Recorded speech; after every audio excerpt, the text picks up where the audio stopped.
Today we will learn how to do blue color tones and color grading.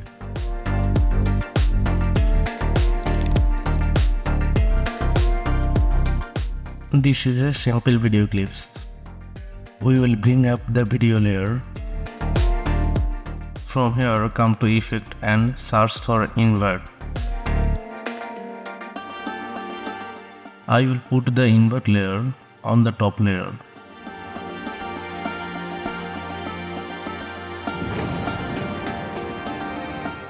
After that, I will come to the invert and make it blue. And then I will like opacity soft-light. See, the video has a blue color tone. We can increase and decrease the color from here.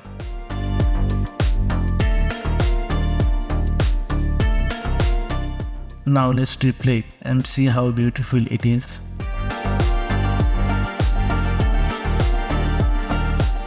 There are colors like this before. Now there are colors like this. Then comments what you want to learn. Thanks for watching.